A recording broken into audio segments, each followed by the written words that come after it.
Hi there and greetings from Germany.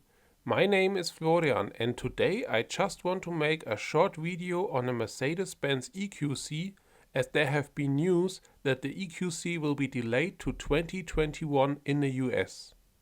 Mercedes-Benz announced it is a strategic decision to first support increasing customer demand for the EQC in Europe without going into further detail. Sadly, this statement leaves room for speculation. The most likely reason for the delay is that by allocating as much EQCs as possible to the European market, Mercedes-Benz avoids paying enormous fines. In April 2019, the European Union decided that starting in 2020, 95% of an automaker's least emitting cars need to be under 95 grams of CO2 per kilometer, which also means that the 5% most CO2 emitting cars of the manufacturer's fleet are ignored.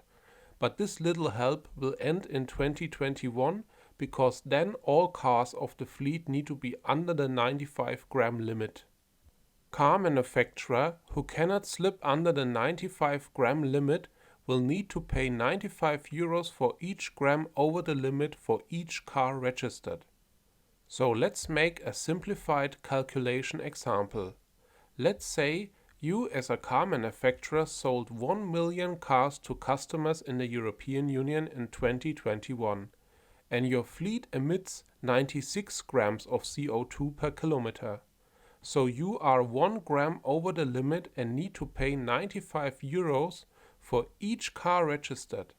In this example, the car manufacturer needs to pay a fine of 95 million euros to the European Union. By selling electric vehicles like the Mercedes-Benz EQC, manufacturers are getting so-called super credits.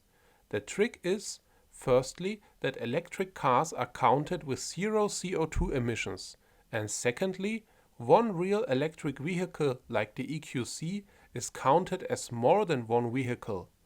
2 vehicles in 2020, 1.67 vehicles in 2021 and 1.33 vehicles in 2022.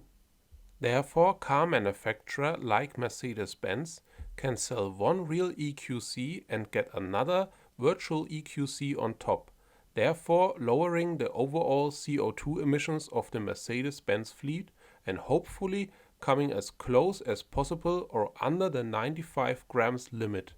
However, the European Union set a cap at 7.5 grams CO2 per kilometer over 3 years. This means a car manufacturer can lower its fleet emissions through super credits only by a maximum of 7.5 grams over 3 years. This 95 gram limit is, by the way, one of the reasons why more and more plug-in hybrids are coming on the market and why many people and myself call these cars compliance cars. The cars only exist to have low CO2 emissions on paper because they drive part of the emissions test on battery power. And if they emit under 50 grams of CO2 in these tests, they also can use the super credit system. If they are over the 50 gram limit or the super credit system is already at its cap of 7.5 grams over 3 years, the low CO2 numbers of the plug-in hybrids still help lowering the fleet's CO2 emissions. They are just not counted as more than one car. But what makes me wonder is that the plans of the European Union are officially known since April 2019. So why does Mercedes-Benz change their mind on the US launch right now?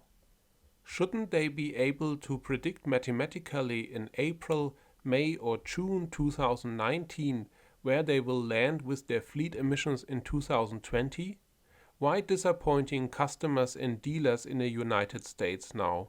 Some Mercedes-Benz dealers from California said that they are now on the sideline as Tesla, Audi, Porsche and Jaguar are selling their electric vehicles. Also, Audi, Porsche and Jaguar did not choose to delay their cars and disappointing US customers because of European regulations. There could be another reason or a reason on top of the European regulation problem, the EPA. As you might know, the Porsche Taycan Turbo had very disappointing EPA numbers, just 201 miles of range. I did a video about this topic some days ago.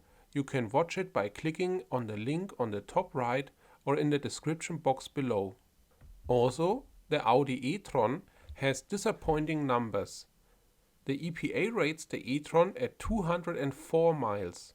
So could there be the possibility, seeing what's happened to Audi and Porsche, that Mercedes-Benz wants to go absolutely sure and triple checks everything again before they are going to the EPA with the EQC?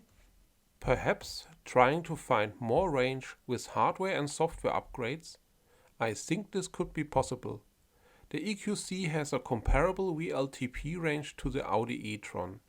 So seeing that the Audi, with its comparable WLTP range, just achieved 204 miles EPA range, the EQC could be under the 200-mile barrier in some worst case. Under 200 miles of range would not look good compared to the competition. So trying to do the best they can to achieve a good result could also explain why the EQC is delayed in the US. What do you think is the reason for the delay? The European fines? The EPA? The viewers of my Porsche video had some interesting thoughts, like for example protecting Panamera sales by giving the Taycan a lower range number.